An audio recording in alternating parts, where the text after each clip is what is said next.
And out of Lilburn is speaking out tonight exclusively to our 11 Alive investigators about what he says has been years of abuse and neglect. Savannah Levins has the story you'll only see right here on 11 Alive tonight. January 1st, 2018, I was involved in a real bad trucking accident. He fell asleep behind the wheel. I'm paralyzed. Brian Jones never thought he'd end up needing full-time care. The doctors told me that I would never be able to move or anything, and I just couldn't handle that. I just prayed to God, like, let me move again. I got kids. He spent 8 months in the hospital before being moved to Pruitt Health in Lilburn. I was able to bend my knees and stuff a little bit while I was in the hospital, but once I got to the nursing home, I got no physical therapy or anything. He says he's since reported several instances of alleged abuse and neglect to the Office for Civil Rights and his ombudsman, a government-appointed advocate tasked with investigating complaints. I've been left sitting in feces and urine for 7 to 8 hours. I've been verbally abused. For me, if you want to, for me right now. Just shoving food down my mouth, and it hurts. I have anxiety attacks all the time. Adult Protective Services investigations in Georgia are confidential and closed, but we pulled police records and found officers have investigated at least 3 recent allegations of abuse at the facility.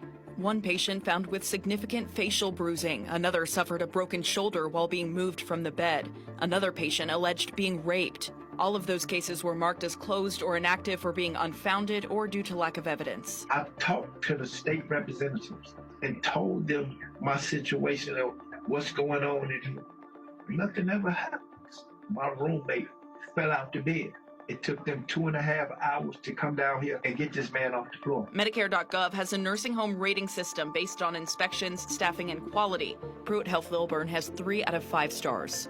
Among the noted concerns, more than 18% of long-stay residents had pressure ulcers from staying in one position too long. The national average is 8%. They're also 16% higher than the national average for short-stay residents who were re-hospitalized after being admitted to the facility. After we started making calls, Brian says he was approved to start rehabilitation. And they was amazed at how well I was doing.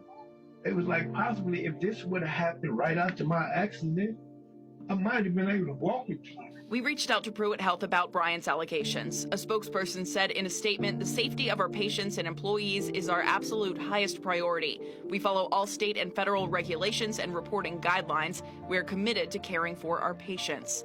Brian says he hopes to be able to live independently, something that isn't yet financially feasible. Mentally, it's draining. I want to get out of here.